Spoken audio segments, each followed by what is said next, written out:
Astro ಪೂಜಾ ಸಂಭವಾಮಿ ಜ್ಯೋತಿಷ್ಯ ಪರಿಹಾರಗಳ ಅಕ್ಷಯ ಪಾತ್ರೆ ವಿಶೇಷ ಕಾರ್ಯಕ್ರಮಕ್ಕೆ ಸ್ವಾಗತ. ನಾನು ಸಿಂಚನ.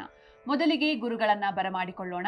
ಎಂದಿನಂತೆ ಈ ಕಾರ್ಯಕ್ರಮದಲ್ಲಿ ನಮ್ಮೊಂದಿಗಿದ್ದಾರೆ ವೇದ ಬ್ರಹ್ಮಶ್ರೀ ಸಮನ್ವಯ ಸರಸ್ವತಿ ಕರ್ನಾಟಕ ಜ್ಯೋತಿಷ್ಯ ಮಾರ್ತಾಂಡ ಡಾಕ್ಟರ್ ರಾಘವೇಂದ್ರ ಮೋಕ್ಷಗುಂಡಂ ಗುರೂಜಿಯವರು. ಶ್ರೀಯುತರು ಪ್ರಖ್ಯಾತ ಜ್ಯೋತಿಷಿಗಳು, ವಾಸ್ತು ತಜ್ಞರು, ಬಹುಶ್ರುತ ವಿದ್ವಾಂಸರು ಹಾಗೂ ಆಧ್ಯಾತ್ಮಿಕ ಗುರುಗಳು. Shri Bharadwaj academy of para science studies ಸಂಸ್ಥೆಯ ಸಂಸ್ಥಾಪಕ ನಿರ್ದೇಶಕರು. ಜೊತೆಗೆ ದಕ್ಷಿಣ ಭಾರತದಲ್ಲೇ ಮೊಟ್ಟ ಮೊದಲ ಆನ್ಲೈನ್ ಜ್ಯೋತಿಷ್ಯ ಸೇವಾ ಸಂಸ್ಥೆ ಆಸ್ಟ್ರೋ ಪೂಜಾ ಸಂಸ್ಥೆಯ ಆಧ್ಯಾತ್ಮಿಕ ಸಲಹೆಗಾರರು ಹಾಗೂ ಮಾರ್ಗದರ್ಶಿಗಳು ಕೂಡ ಆಗಿದ್ದಾರೆ. ಬನ್ನಿ ಗುರುಗಳನ್ನ ಸ್ವಾಗತಿಸೋಣ. ನಮಸ್ಕಾರ ಗುರುಜಿ, ಕಾರ್ಯಕ್ರಮಕ್ಕೆ ಸ್ವಾಗತ. ನಮಸ್ಕಾರ ಅಮ್ಮ, ಶುಭೋದಯ. ಸಮಸ್ತ ಜಿ ಕನ್ನಡ ನ್ಯೂಸ್ ವಾಹಿನಿಯ ವೀಕ್ಷಕ ಬಾಂಧವರಿಗೆ, ಸಂಭವಾಮಿ ಪರಿವಾರದ ಎಲ್ಲ ಸದಸ್ಯರಿಗೂ ಸಹ ಡಾಕ್ಟರ್ ರಾಘವೇಂದ್ರ ಮೋಕ್ಷಗುಂಡಂ ಗುರೂಜಿ ಮಾಡತಕ್ಕಂತಹ ನಮಸ್ಸುಮಾಂಜಲಿಗಳು. ಹರಿ ಓಂ ತತ್ಸತ್. ಮೊದಲಿಗೆ ಈ ಕಾರ್ಯಕ್ರಮವನ್ನ ಒಂದು ಸುಭಾಷಿತದೊಂದಿಗೆ ಪ್ರಾರಂಭಿಸೋಣ. ಗುರೂಜಿ ತಿಳಿಸಿ. ಖಂಡಿತ. ಇವತ್ತಿನ ಸುಭಾಷಿತ ನಮ್ಮ ಹೆತ್ತ ತಾಯಿ ಮತ್ತು ನಮ್ಮ ಜನ್ಮಭೂಮಿ, ನಮ್ಮ ಮಾತೃಭೂಮಿ ಅನ್ನತಕ್ಕಂಥದ್ದು ಏನಿದೆ, ಇದರ ಮಹತ್ವವನ್ನು ಸಾರತಕ್ಕಂಥ ವಿಶೇಷವಾದ ಒಂದು ಸುಭಾಷಿತ ಆಗಿರುತ್ತೆ. ಈ ಸುಭಾಷಿತ ಸ್ವರೂಪ ಈ ಪ್ರಕಾರವಾಗಿ ಇದೆ. ಅಪಿ ಸ್ವರ್ಣಮಯೀ ಲಂಕಾ ನಮೇ ಲಕ್ಷ್ಮಣ ರೋಚತೆ ಜನನೀ ಜನ್ಮಭೂಮಿಶ್ಚ ಸ್ವರ್ಗಾದಪಿ ಗರೀಯಸಿ. ಬಹುಶಃ ಎರಡನೇ ವಾಕ್ಯ ನಮ್ಮ ಎಲ್ಲ ವೀಕ್ಷಕರಿಗೂ ಸಹ ಒಂದಲ್ಲ ಒಂದು ಹಂತದಲ್ಲಿ ಕೇಳೇ ಇರ್ತಾರೆ ಜೀವನದಲ್ಲಿ. ಜನನೀ ಜನ್ಮಭೂಮಿಶ್ಚ ಸ್ವರ್ಗಾದಪಿ ಗರೀಯಸಿ ಅನ್ನೋದು. ಇದರ ಕಾಂಟೆಕ್ಸ್ಟ್ ಗೊತ್ತಿರೋದಿಲ್ಲ, ಎಲ್ಲಿಂದ ಬಂತು, ಯಾರು ಹೇಳಿದ್ರು, ಯಾವಾಗ ಹೇಳಿದ್ರು, ಯಾಕೆ ಹೇಳಿದ್ರು ಅನ್ನತಕ್ಕಂಥದ್ದು. ಇದು ವಾಲ್ಮೀಕಿ ರಾಮಾಯಣದಲ್ಲಿ ಸಾಕ್ಷಾತ್ ಶ್ರೀರಾಮಚಂದ್ರನೇ ಹೇಳಿರ್ತಕ್ಕಂಥ ಒಂದು ಸುಭಾಷಿತ ಆಗಿರುತ್ತೆ. ಇದು ಲಂಕಾದಹನವೆಲ್ಲ ನಡೆದ ನಂತರ, ರಾವಣನ ಮೇಲೆ ಯುದ್ಧವೆಲ್ಲ ಮಾಡಿದ ನಂತರ, ರಾವಣ ಸತ್ತೋದ ನಂತರ, ರಾವಣನ ಗೆದ್ದು ಬಿಟ್ಟಿದ್ದಾನೆ ಶ್ರೀರಾಮಚಂದ್ರ. ಈಗ ಇಡೀ ಲಂಕಾನಗರಕ್ಕೆ ಅವನೇ ಅಧಿಪತಿ. ಯಾರೋ ಅವನನ್ನು ಬಂದು ಲಂಕೆಯನ್ನು ಆಕ್ರಮಿಸ್ಕೊಂಡ್ರೆ ಯಾರು ಬೇಡ ಅಂತ ಹೇಳಿರ್ತಕ್ಕಂಥವ್ರು ಯಾರೂ ಇಲ್ಲ. ಇಂತಹ ಸಂದರ್ಭದಲ್ಲಿ ಶ್ರೀರಾಮಚಂದ್ರ ಏನು ಮಾಡ್ತಾನೆ ಅಂದರೆ, ವಿಭೀಷಣನ ಕರ್ಕೊಂಡು ಹೋಗ್ಬಿಟ್ಟಲ್ಲಿ ಅವನು ಪಟ್ಟಾಭಿಷೇಕವನ್ನು ಮಾಡ್ತಾನೆ ಲಂಕೆಗೆ. ಆಗ ಲಕ್ಷ್ಮಣ ಕೇಳ್ತಾನೆ ಅವನನ್ನು, ಯಾಕಣ್ಣ ಈ ಥರ ಮಾಡ್ತಾ ಇದೆಯಾ ನೀನು? ಇಡೀ ಲಂಕೆ ನಿನ್ನದೇ ಅಲ್ವಾ? ನೋಡೋ, ರಾವಣ ಎಷ್ಟು ಅದ್ಭುತವಾಗಿ ಎಲ್ಲವನ್ನ ಸಹ ಬರೀ ಚಿನ್ನದಲ್ಲೇ ಕಟ್ಟಿಸಿದ್ದಾನೆ ಲಂಕಾನಗರವನ್ನು. ಇಷ್ಟೊಂದು ಹೊನ್ನು, ಇಷ್ಟೊಂದು ಸಾಮ್ರಾಜ್ಯ, ಇಷ್ಟೊಂದು ಸಂಪತ್ತನ್ನು ನೀನು ಬಿಟ್ಟುಬಿಡ್ತಾ ಇದೆಯಲ್ಲ ನೀನು, ಯಾಕೆ ಅಂತ ಕೇಳಿದಾಗ ಶ್ರೀರಾಮಚಂದ್ರ ಹೇಳ್ತಾನೆ, ಅಪಿ ಸ್ವರ್ಣಮಯೀ ಲಂಕಾ ನಮೇ ಲಕ್ಷ್ಮಣ ರೋಚತೆ. ಇಷ್ಟು ಕೇವಲ ಹೊನ್ನಿನಿಂದಾನೇ ಶೃಂಗಾರವಾಗಿರ್ತಕ್ಕಂಥ ಲಂಕೆ ನನಗೆ ಆಕರ್ಷಣೀಯ ಅಂತ ಅನಿಸೋದಿಲ್ಲ ಲಕ್ಷ್ಮಣ ನನಗೆ. ಯಾಕಂತಂದರೆ ನನಗೆ ನನ್ನ ಹೆತ್ತ ತಾಯಿ ಅಲ್ಲಿ ಕಾಯ್ತಾ ಇದ್ದಾಳೆ, ಕೌಸಲ್ಯ ಮಾತೆ. ನನ್ನ ಜನ್ಮಭೂಮಿ ಅಯೋಧ್ಯ ಅಲ್ಲಿದೆ. ನನ್ನನ್ನು ಪ್ರೀತಿಸ್ತಕ್ಕಂಥ ವ್ಯಕ್ತಿಗಳು, ನನ್ನನ್ನು ಅಭಿಮಾನಿಸ್ತಕ್ಕಂಥ ಅಯೋಧ್ಯ ನಗರದ ಪ್ರಜೆಗಳು ಅಲ್ಲಿದ್ದಾರೆ. ಅದು ನನಗೆ ಸ್ವರ್ಗಕ್ಕಿಂತ ಮಿಗಿಲಾಗಿರ್ತಕ್ಕಂಥದ್ದು. ಜನನೀ ಜನ್ಮಭೂಮಿಶ್ಚ ಸ್ವರ್ಗಾದಪಿ ಗರೀಯಸಿ. ಹಾಗಿರುವಾಗ ನಾನು ಇಲ್ಲಿ ಕೂತ್ಕೊಂಡು ನಾನೇನು ಮಾಡಲಿ? ಈ ಹೊನ್ನು, ಈ ಬಂಗಾರ, ಈ ಒಂದು ವಜ್ರವೈಡೂರ್ಯಗಳಿಂದ ನನಗೆ ಆಗಬೇಕಾಗಿರ್ತಕ್ಕಂಥದ್ದು ಏನೂ ಇಲ್ಲ. ಅದರಲ್ಲಿ ನನಗೆ ಎಳ್ಳಷ್ಟು ಆಸೆ ಅನ್ನತಕ್ಕಂಥದ್ದಿಲ್ಲ ಅಂತ ಹೇಳತಕ್ಕಂಥದ್ದು ಸಾಕ್ಷಾತ್ ಶ್ರೀರಾಮಚಂದ್ರನೇ ಹೇಳಿರುವಂಥ ಒಂದು ವಿಶೇಷವಾದ ಸುಭಾಷಿತ. ಹಾಗೆ ಕೆಲವು ಕಾಲದವರೆಗೆ ನಾವು ದೂರ ಆದರೆ ಹೆತ್ತ ತಾಯಿಯಿಂದ ಅಥವಾ ನಮ್ಮ ಜನ್ಮಭೂಮಿಯಿಂದ, ಆವಾಗ ನಮಗೆ ಅದರ ಬೆಲೆ ಗೊತ್ತಾಗುತ್ತೆ. ಜೀವನ ಪರ್ಯಂತ ಅಲ್ಲೇ ಇದ್ರೆ ನಮ್ಗೆ ಗೊತ್ತಾಗೋದಿಲ್ಲ. ನಮಗೆ ಯಾವಾಗ ನಾವು ದೂರ ಆಗ್ತೀವೋ ಆವಾಗ ಅರ್ಥ ಆಗುತ್ತೆ ತಾಯಿಯ ಬೆಲೆ, ತಾಯಿನಾಡಿನ ಬೆಲೆ ಅನ್ನತಕ್ಕಂಥದ್ದು. ಅದನ್ನು ತಿಳಿಸ್ತಕ್ಕಂಥ ವಿಶೇಷವಾದಂಥದ್ದು ಸುಭಾಷಿತ ಇದಾಗಿರುತ್ತೆ. ಖಂಡಿತ ಗುರುಜಿ. ಮಧುರವಾದ ಸುಭಾಷಿತದೊಂದಿಗೆ ಈ ದಿನವನ್ನ ಪ್ರಾರಂಭಿಸಿದ್ವಿ. ಈಗ ಈ ದಿನದ ಪಂಚಾಂಗವನ್ನ ತಿಳ್ಕೊಳ್ಳೋಣ. ಗುರುಜಿ ತಿಳಿಸಿ. ಖಂಡಿತ. ಓಂ ಶಂಚಮೇ ಮಯಶ್ಚಮೇ ಪ್ರಿಯಂಚಮೇನು ಕಾಮಶ್ಚಮೇ ಕಾಮಶ್ಚಮೇ ಸೌಮನಸಶ್ಚಮೇ ಭದ್ರಂಚಮೇ ಶ್ರೇಯಶ್ಚಮೇ ವಸ್ಯಶ್ಚಮೇ ಭಗಶ್ಚಮೇ ದ್ರವಿಣಂಚಮೇ ಯಂತಾಚಮೇ ಧರ್ತಾಚಮೇ ಕ್ಷೇಮಶ್ಚಮೇ ಧೃತಿಶ್ಚಮೇ. ಆದಿತ್ಯಾತ್ಮನೇ ಶ್ರೀರುದ್ರಾಯ ನಮೋ ನಮಃ ನಮಸ್ಕರೋಮಿ. ಇವತ್ತಿನ ದಿವಸ, ಈ ಶುಭ ಸೋಮವಾರದ ದಿವಸ, ಮಹಾರುದ್ರನಿಗೆ ಪ್ರಿಯವಾದಂತಹ ಚಮಕದಲ್ಲಿ ಬರುವಂಥ ಒಂದು ವಿಶೇಷವಾದ ಮಂತ್ರಗಳನ್ನು ಪಾರಾಯಣವನ್ನು ಮಾಡುತ್ತಾ, ಆ ಪರಮೇಶ್ವರನ ಸ್ಮರಣೆಯನ್ನು ಮಾಡುತ್ತಾ ನಿತ್ಯ ಪಂಚಾಂಗದ ಒಂದು ಶ್ರವಣಕ್ಕೆ ನಾವು ಅನುವಾಗೋಣ. ಈಗಿನ ತಾರೀಕು ಜೂನ್ 23, 2025ನೇ ಇಸವಿ, ಶ್ರೀ ವಿಶ್ವಾವಸುನಾಮ ಸಂವತ್ಸರ, ಉತ್ತರಾಯಣ, ಗ್ರೀಷ್ಮ ಋತು, ಜ್ಯೇಷ್ಠ ಮಾಸ, ಕೃಷ್ಣ ಪಕ್ಷ, ತ್ರಯೋದಶಿ ತಿಥಿ ರಾತ್ರಿ 8:38 ಇರುತ್ತೆ. ಈ ದಿನ ಸೋಮವಾರ, ಕೃತಿಕಾ ನಕ್ಷತ್ರ ಮಧ್ಯಾಹ್ನ 2:09 ಸಹ ಇರುತ್ತೆ. ಧೃತಿನಾಮ ಯೋಗ, ಗರಜನಾಮ ಕರ್ಣ. ಸೂರ್ಯೋದಯ ಬೆಳಿಗ್ಗೆ 5:53, ಸೂರ್ಯಾಸ್ತ ಸಾಯಂಕಾಲ 6:48 ಸರಿಯಾಗಿ ಸಂಭವಿಸ್ತಾ ಇದೆ. ಈ ದಿನದ ಅಮೃತ ಗಳಿಗೆಯನ್ನು ನೋಡಿದ್ದಾದಲ್ಲಿ ಬೆಳಿಗ್ಗೆ 11:49 ಸರಿಯಾಗಿ ಅಮೃತ ಗಳಿಗೆ ಸಂಭವಿಸ್ತಾ ಇದೆ. ಇನ್ನು ವಿಷಗಳಿಗೆ ನೋಡಿದ್ದಾದಲ್ಲಿ ನಾಳೆ ಬೆಳಗಿನ ಜಾವ 4:58 ವಿಷಗಳಿಗೆ ಸಂಭವಿಸ್ತಾ ಇದೆ. ಸೌರಮಾನ ಪಂಚಾಂಗದ ಪ್ರಕಾರ ಈ ದಿನವನ್ನು ಮಿಥುನ ಮಾಸ ತೇದಿ 9 ಅಂತ ಗುರುತಿಸ್ತಾ ಇದ್ದೀವಿ. ಇವತ್ತಿನ ರಾಹುಕಾಲ ಬೆಳಿಗ್ಗೆ 7:37 9:13 ಇರುತ್ತೆ. ಯಮಗಂಡ ಕಾಲ ಬೆಳಿಗ್ಗೆ 10:49 12:25 ಇರುತ್ತೆ. ಈ ದಿನದ ಗ್ರಹ ಸಂಚಾರದ ವೈಶಿಷ್ಟ್ಯಗಳನ್ನು ನೋಡಿದ್ದಾದಲ್ಲಿ ಭರಣಿ ನಕ್ಷತ್ರದ 4ನೇ ಪಾದಕ್ಕೆ ಶುಕ್ರನ ಪ್ರವೇಶ ಆಗ್ತಾ ಇದೆ. ಇನ್ನು ಈ ದಿನದ ಆಸ್ಟ್ರೋ ಪೂಜಾ ಆಯೋಜಿತ ಪರಿಹಾರ ಪೂಜೆಗಳನ್ನು ನೋಡಿದ್ದಾದಲ್ಲಿ ಕುಂಭಕೋಣಂ ಕ್ಷೇತ್ರದಲ್ಲಿ ಪ್ರದೋಷ ಪ್ರಯುಕ್ತ ಮಹಾನಂದಿ ಅಭಿಷೇಕ ಬಹಳ ವಿಶೇಷವಾಗಿರ್ತಕ್ಕಂಥ ಒಂದು ಪೂಜೆ ಇದಾಗಿರುತ್ತೆ. ಅದರಲ್ಲೂ ಪ್ರದೋಷ ಕಾಲದಲ್ಲಿ ಈಶ್ವರನ ಸ್ಮರಣೆಯನ್ನು ಮಾಡೋದ್ರಿಂದ ನಮಗೆ ವ್ಯಾಪಿಸಿರತಕ್ಕಂತಹ 3 ರೀತಿಯಾದಂಥ ತಾಪಗಳು 3 ರೀತಿಯಾದಂಥ ಪಾಪಗಳು ಎರಡೂ ಸಹ ನಿವಾರಣೆಯಾಗುತ್ತೆ. ಇನ್ನು ವಿಶೇಷವಾಗಿ ಉಡುಪಿ ಕ್ಷೇತ್ರದಲ್ಲಿ ಇಷ್ಟ ಮಹಾಲಿಂಗೇಶ್ವರ ದೇವಸ್ಥಾನದಲ್ಲೂ ಅಷ್ಟೇ ಮಾಸ ಶಿವರಾತ್ರಿ ಪ್ರಯುಕ್ತ ರುದ್ರಾಭಿಷೇಕ ನಡೀತಾ ಇದೆ. ಸೊ ನಮ್ಮ ವೀಕ್ಷಕರು ಈ ಎರಡೂ ಕ್ಷೇತ್ರಗಳು ಎಲ್ಲಿ ಬೇಕಾದರೂ ಸಹ ಈ ಪೂಜೆಯಲ್ಲಿ ಭಾಗವಹಿಸಬಹುದು. ಇದರ ಒಂದು ಪೂರ್ಣ ಪ್ರಯೋಜನವನ್ನು ನೀವು ಪಡ್ಕೋಬಹುದು. ನೀವು ಮುಂದೆ ಬರತಕ್ಕಂತಹ ಆಸ್ಟ್ರೋ ಪೂಜಾ ಆಯೋಜಿತ ಪರಿಹಾರ ಪೂಜೆಗಳನ್ನು ನೋಡಿದ್ದಾದಲ್ಲಿ 25ನೇ ತಾರೀಕು ಕುಂಭಕೋಣಂ ಕ್ಷೇತ್ರದಲ್ಲಿ ಅಮಾವಾಸ್ಯೆ ಪ್ರಯುಕ್ತ ಪಂಚಮುಖ ಹನುಮಾನ್ ಅಭಿಷೇಕ ಮತ್ತು ಹೋಮವನ್ನು ನಡೆಸಲಾಗ್ತಾ ಇದೆ. ಅದೇ 25ನೇ ತಾರೀಕು ಕುಂಭಕೋಣಂ ಕ್ಷೇತ್ರದಲ್ಲಿ ಅಮಾವಾಸ್ಯೆ ಪ್ರಯುಕ್ತ ತಿರುವಿಡೈ ಮರುದೂರ್ ಮಧ್ಯಾರ್ಜುನ ಕ್ಷೇತ್ರದಲ್ಲಿ ಪ್ರತ್ಯಂಗಿರಾ ಹೋಮ ಬಹಳಷ್ಟು ದಿನಗಳಿಂದ ನಾನು ಹೇಳ್ಕೊಳ್ತಾನೆ ಬರ್ತಾ ಇದ್ದೀನಿ. ನಮ್ಮ ವೀಕ್ಷಕರು ಅಷ್ಟೇ ಇದಕ್ಕೆ ಸಾಕಷ್ಟು ಸಕಾರಾತ್ಮಕ ಸ್ಪಂದನೆಯನ್ನು ಕೊಟ್ಟಿದ್ದೀರಾ. ಈ ತಿಂಗಳು ನಮ್ಮ ಬುಕಿಂಗ್ಗಳು ಹೈಯೆಸ್ಟ್ ನಂಬರ್ ಆಫ್ ಬುಕಿಂಗ್ಸ್ ಬಂದಿದೆ ಅಂತ ನಾನು ಹೇಳೋದಕ್ಕೆ ತುಂಬ ಸಂತೋಷ ಆಗ್ತಾ ಇದೆ ನಮಗೆ. ಸೊ ಈ ಒಂದು ಕ್ರೆಡಿಟನ್ನು ನಾನು ಜೀ ಕನ್ನಡ ವಾಹಿನಿಯವರಿಗೆ ಕೊಡಬೇಕು ಅಂತ ಈ ಕ್ಷಣದಲ್ಲಿ ನಾವು ತೀರ್ಮಾನ ಮಾಡ್ಕೊಂಡಿದ್ದೀವಿ. ಸೊ ವಾಹಿನಿಯವರು ನಮಗೆ ಕೊಟ್ಟಿರ್ತಕ್ಕಂಥ ಸಹಕಾರಕ್ಕೆ ಮತ್ತು ಪ್ರೇಕ್ಷಕರ ಪ್ರತಿಸ್ಪಂದನೆಗೆ ವಿಶೇಷವಾದ ಧನ್ಯವಾದಗಳನ್ನು ಈ ಮೂಲಕ ನಾನು ತಿಳಿಸ್ತಾ ಇದ್ದೀನಿ ನಾನು. ಇನ್ನು 25ನೇ ತಾರೀಕು ಶಿವಮೊಗ್ಗ ಜಿಲ್ಲೆಯಲ್ಲಿ ಆಂಜನೇಯ ದೇವಸ್ಥಾನದಲ್ಲಿ ಅಮಾವಾಸ್ಯೆ ಪ್ರಯುಕ್ತ ಫಲಪಂಚಾಮೃತಾಭಿಷೇಕವನ್ನು ಸಹ ನಡೆಸಲಾಗ್ತಾ ಇದೆ. ಉಡುಪಿ ಕ್ಷೇತ್ರದಲ್ಲಿ 26ನೇ ತಾರೀಕು ಶ್ರೀ ವಾಸುಕಿ ನವಗ್ರಹ ದೇವಸ್ಥಾನದಲ್ಲಿ ಪಾಡ್ಯಮಿ ವಿಶೇಷ ನವಗ್ರಹ ಪಂಚಾಮೃತಾಭಿಷೇಕವನ್ನು ಸಹ ನಡೆಸ್ತಾ ಇದ್ದೀವಿ. 27ನೇ ತಾರೀಕು ಉಡುಪಿ ಕ್ಷೇತ್ರದಲ್ಲಿ ಮಹಾಲಕ್ಷ್ಮಿ ಸನ್ನಿಧಾನದಲ್ಲಿ ತಿಂಗಳ ಕೊನೆಯ ಶುಕ್ರವಾರದ ಪ್ರಯುಕ್ತ ಲಲಿತಾ ಸಹಸ್ರನಾಮ ಪೂಜೆ ಮತ್ತು ದುರ್ಗಾದೀಪ ನಮಸ್ಕಾರ ಈ ಎರಡೂ ವಿಶೇಷವಾದ ಪೂಜೆಗಳನ್ನು ನಡೆಸ್ಕೊಡ್ತಾ ಇದ್ದೀವಿ. ಇನ್ನು 28ನೇ ತಾರೀಕು ಉಡುಪಿ ಕ್ಷೇತ್ರದಲ್ಲಿ ಷಣ್ಮುಖ ಸುಬ್ರಹ್ಮಣ್ಯ ದೇವಸ್ಥಾನದಲ್ಲಿ ಆಶ್ಲೇಷ ನಕ್ಷತ್ರ ಪ್ರಯುಕ್ತ ಆಶ್ಲೇಷ ಬಲಿ ಈ ಮಾಸಿಕ ಪೂಜೆಯನ್ನು ಸಹ ನಾವು ತುಂಬ ವರ್ಷಗಳಿಂದ ನಡೆಸ್ಕೊಂಡು ಬರ್ತಾ ಇದ್ದೀವಿ. ನಮ್ಮ ಸಾಕಷ್ಟು ವೀಕ್ಷಕರಿಗೆ ಅನುಭವ ಆಗಿರುತ್ತೆ.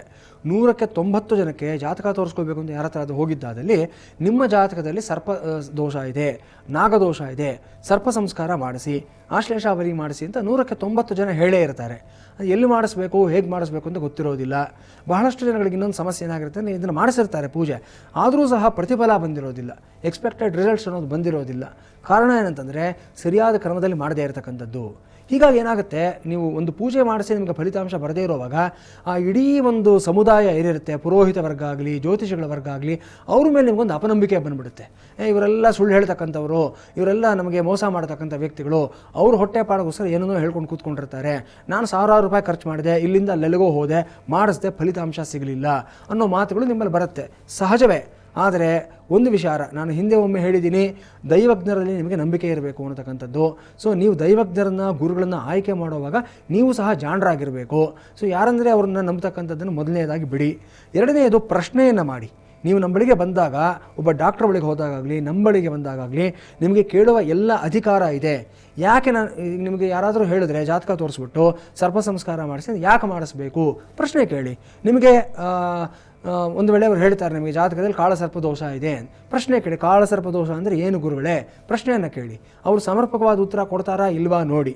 ಕಾಳಸರ್ಪ ದೋಷ ಹೇಗೆಲ್ಲ ಫಾರ್ಮ್ ಆಗುತ್ತೆ, ಅದಕ್ಕೆ ಇನ್ನೇನಾದರೂ ಪರ್ಯಾಯವಾದ ಪರಿಹಾರಗಳಿದೆಯಾ ಪ್ರಶ್ನೆಯನ್ನು ಕೇಳಿ. You have every right to ask us and we are answerable to you. We are ನಮಗೆ ಜವಾಬ್ದಾರಿ ಇದೆ. We are responsible to give the answer to you. So ನೀವು ಕೇಳಬಾರ್ದು, ಇದು ಏಕಮುಖವಾದಂಥ ಒಂದು ಸಂವಹನ ಆಗಬೇಕು ಅಂತ ಎಲ್ಲೂ ಇಲ್ಲ. ಒಬ್ಬ ಡಾಕ್ಟ್ರನ್ನಾಗಲಿ, ಒಬ್ಬ ಟೀಚರ್ನಾಗಲಿ, ಒಬ್ಬ ಗುರುಗಳನ್ನಾಗಲಿ ಪ್ರಶ್ನೆಯನ್ನು ಕೇಳಿ ಸಂದೇಹ ನಿವಾರಣೆಯನ್ನು ಮಾಡಿಕೊಳ್ಳಿ. ಸಂದೇಹ ಸಂಪೂರ್ಣವಾಗಿ ನಿವಾರಣೆಯಾದ ನಂತರ ಅವ್ರು ಹೇಳ್ತಕ್ಕಂಥ ಪರಿಹಾರಗಳನ್ನು ಅವ್ರ ಮೂಲಕ ಮಾಡಿಸ್ಕೊಡೋದಕ್ಕೆ ನೀವು ಮುಂದಾಗಬಹುದು ನೀವು. ಹೀಗಾಗಿ ಆವಾಗ ನೀವೇನಾಗುತ್ತೆ, ನೀವು ಅರ್ಧಂಬರ್ಧ ಕಲಿತ ವ್ಯಕ್ತಿಗಳನ್ನು ಆಶ್ರಯಿಸುವಂಥದ್ದು, ಅದರಿಂದ ನೀವು ಖರ್ಚು ಮಾಡಿ ಫಲಿತಾಂಶಗಳು ಬರದೇ ಇರತಕ್ಕಂಥದ್ದು, ಈ ಎಲ್ಲ ತೊಂದರೆಗಳು ಸಹ ನಿಮಗೆ ತಪ್ಪುತ್ತೆ ನಿಮಗೆ. ಸೊ ಯಾಕೆ ಹೇಳ್ತಾ ಇದ್ದೀನಿ ಮಾತು ಅಂತಂದರೆ, ಆಶ್ಲೇಷ ನಕ್ಷತ್ರ ಇರತಕ್ಕಂಥ ದಿವಸ ನಮ್ಮ ಸಂಸ್ಥೆ ಆಸ್ಟ್ರೋ ಪೂಜಾ ಸುಮಾರು ವರ್ಷಗಳಿಂದ ಈ ಒಂದು ಕ್ಷೇತ್ರದಲ್ಲೇ ನಾವು ಎಲ್ಲಿ ಆ ನಾಗದೇವರಿಗೆ ಸಂಬಂಧಪಟ್ಟಂಥ ಕ್ಷೇತ್ರಗಳಿರುತ್ತೆ ಆ ಉಡುಪಿ ಕ್ಷೇತ್ರದಲ್ಲೇ ಆ ಒಂದು ವಿಶೇಷವಾದ ಸನ್ನಿಧಾನಗಳಲ್ಲೇ ಆಶ್ಲೇಷ ಬಲಿ ಪೂಜೆಯನ್ನು ಮಾಡಿಸ್ತಾ ಇದ್ದೀವಿ. ಮೊದಲನೆಯದು ಶ್ರದ್ಧಾಭಕ್ತಿಯಿಂದ ಮಾಡತಕ್ಕಂಥ ಪುರೋಹಿತ ವರ್ಗದವರು, ಆಚಾರ್ಯ ವರ್ಗದವರು ಅಲ್ಲಿರ್ತಾರೆ. ಎರಡನೆಯದು ಕ್ಷೇತ್ರ ಫಲ ಅನ್ನತಕ್ಕಂಥದ್ದು ಆ್ಯಡಪ್ ಆಗುತ್ತೆ ನಿಮಗೆ. ಸೊ ಇಲ್ಲಿ ಮಾಡೋದಕ್ಕೂ ಒಂದು ಕ್ಷೇತ್ರದಲ್ಲಿ ಮಾಡೋದಕ್ಕೂ 100 ಪಟ್ಟು 1000 ಪಟ್ಟು ವಿಶೇಷವಾದ ಫಲ ಇರುತ್ತೆ. ಎಷ್ಟೋ ಬಾರಿ ಈ ವಿಚಾರ ತಿಳಿಸ್ಕೊಟ್ಟಿದ್ದೀನಿ. ಸೊ ಯಾರಿಗೆ ಇದರ ಅವಶ್ಯಕತೆ ಇದೆ, ಸರ್ಪ ಸಂಸ್ಕಾರ ಮತ್ತು ಆಶ್ಲೇಷಾವಳಿ ಅವಶ್ಯಕತೆ ಇದೆ, ಜಾತಕದಲ್ಲಿ ಸರ್ಪದೋಷ ನಾಗದೋಷ ಇದೆ, ಅಂಥವರು ನಮ್ಮನ್ನು ಸಂಪರ್ಕಿಸಬಹುದು. ಸಾಮೂಹಿಕವಾಗಿಯೂ ಮಾಡಿಸ್ಕೊಡ್ತೀವಿ, ವೈಯಕ್ತಿಕವಾಗಿಯೂ ಸಹ ಈ ಪೂಜೆಯನ್ನು ಪ್ರತಿ ತಿಂಗಳು ನಡೆಯುತ್ತೆ. ಇವತ್ತು ಆಶ್ಲೇಷಾವಳಿ ಮುಗಿದೋಯ್ತು 28ನೇ ತಾರೀಕು, ನಿಮಗೆ ಅಷ್ಟರಲ್ಲಿ ಎಲ್ಲ ಹೊಂಚ್ಕೊಳ್ಳೋದಕ್ಕಾಗೋದಿಲ್ಲ, ವ್ಯವಸ್ಥೆ ಮಾಡ್ಕೊಳ್ಳೋಕ್ಕಾಗಲ್ಲ ಅಂದರೆ ಯಾವುದೇ ಸಂಕೋಚ ಬೇಡ, ಯಾವುದೇ ನಿರಾಸೆ ಬೇಡ. ಮುಂದಿನ ತಿಂಗಳು ಮತ್ತೆ ಆಶ್ಲೇಷಾವಳಿ ಬರುತ್ತೆ, ಆಶ್ಲೇಷ ನಕ್ಷತ್ರ ಬರುತ್ತೆ, ಆವತ್ತಿನ ದಿವಸ ಮತ್ತೆ ಆಶ್ಲೇಷಾವಳಿ ಪೂಜೆಯನ್ನು ಮಾಡ್ತೀವಿ. ಭಾಗವಹಿಸಿ ಸದುಪಯೋಗ ಪಡ್ಕೊಳ್ಳಿ.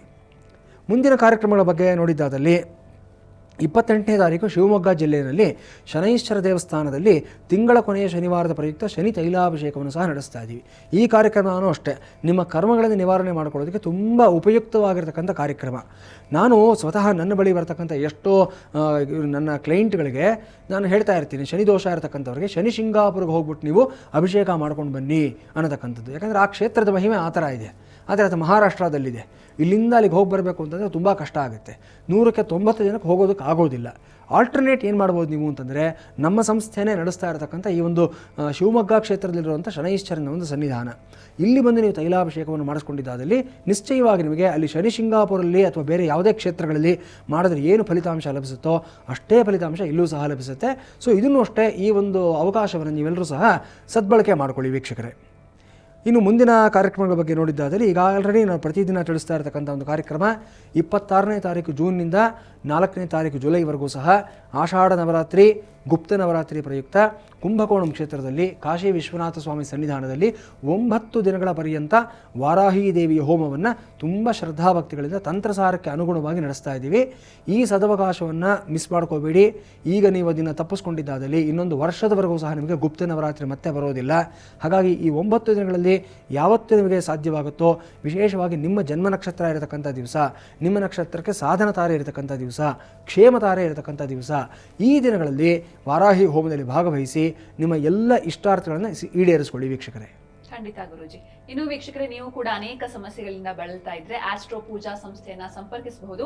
ಟಿವಿ ಸ್ಕ್ರೀನ್ ಮೇಲೆ ಲಭ್ಯ ಇರುವಂತಹ ನಂಬರ್ಸ್ಗೆ ಕರೆ ಮಾಡಿ ಗುರುಗಳು ಹಾಗೂ ನುರಿತ ಜ್ಯೋತಿಷಿಗಳ ತಂಡದೊಂದಿಗೆ ಮಾತನಾಡಿ ನಿಮ್ಮ ಸಮಸ್ಯೆಗೆ ತಕ್ಕ ಪರಿಹಾರವನ್ನ ಕಂಡುಕೊಳ್ಳಿ. ಹೊಸಪೇಟೆಯಿಂದ ಅಶೋಕ್ ಕುಮಾರ್ ಅಂತ ವಾಟ್ಸ್ಆಪ್ ಸಂದೇಶವನ್ನ ಕಳಿಸಿದ್ದಾರೆ, ಅವ್ರನ್ನ ಮಾತಾಡ್ಸೋಣ. ನಮಸ್ತೆ ಸರ್. ನಮಸ್ತೆ, ಗುರೂಜಿ ಇದ್ದಾರೆ, ಮಾತಾಡಿ. ನಮಸ್ಕಾರ, ಹೇಳಿಪ್ಪ. ಅಶೋಕ್ ಅಂತ ನಾನು ಹೊಸಪೇಟೆಯಿಂದ 5:30 AM ಅದು 5:30 AM. ಓಕೆ, ಹಾಂ ಒಂದು ನಿಮಿಷ ಲೈನಲ್ಲಿ ರೀ. ಹಾಂ, ನಿಮ್ಮ ನಕ್ಷತ್ರ ರಾಶಿ ಗೊತ್ತಿದೆಯಾ? ಇಲ್ಲ ಗೊತ್ತಿಲ್ಲ. ಆಯಿತು, ನೀವು ಕೊಟ್ಟಿರೋ ಮಾಹಿತಿ ಪ್ರಕಾರ ನಿಮ್ಮದು ರೋಹಿಣಿ ನಕ್ಷತ್ರ ವೃಷಭ ರಾಶಿ ಆಗುತ್ತೆ. ಹಾಂ, ಪ್ರಶ್ನೆ ಕೇಳಿ. ನಾನು ಬ್ಯಾಂಕಿಂಗ್ ಎಕ್ಸಾಮ್ ಬರೀತಿದ್ದೆ. ಓಕೆ, ಈಗ ಪ್ರಿಲಿಮ್ಸ್ ಎಕ್ಸಾಮ್ ಕ್ಲಿಯರ್ ಆದ್ರೆ ಇಂಟರ್ವ್ಯೂ ಕ್ಲಿಯರ್ ಆಗೋದಿಲ್ಲ. ಹಾಂ ಹಾಂ, ಈ ಮೇನ್ಸ್ ಎಕ್ಸಾಮ್ ಕ್ಲಿಯರ್ ಆಗೋದಿಲ್ಲ. ನಾನು ಪ್ರೈವೇಟ್ ಅಲ್ಲಿ ಮಾಡ್ತಿದ್ದೆ ಮುಂಚೆ. ಪ್ರೈವೇಟ್ ಅಲ್ಲಿ ಇದೇ ತರ ಆಯ್ತು, ಒಂದು ಆಫರ್ ಲೆಟರ್ ಕೊಡ್ತಾನೆ ಅಂತ ಹೇಳಿ ಕೊಡ್ಲಿಲ್ಲ ಅವರು. ಅಲ್ಲಿ ಬಿಟ್ಟು ಗೌರ್ಮೆಂಟ್ ಅಲ್ಲಿ ಇನ್ನೂ ಇದು ಆಗ್ತಿರೋದು. ನಾನು ಒಂದು 2 ವರ್ಷ ಟ್ರೈ ಮಾಡ್ತಿದ್ದೆ.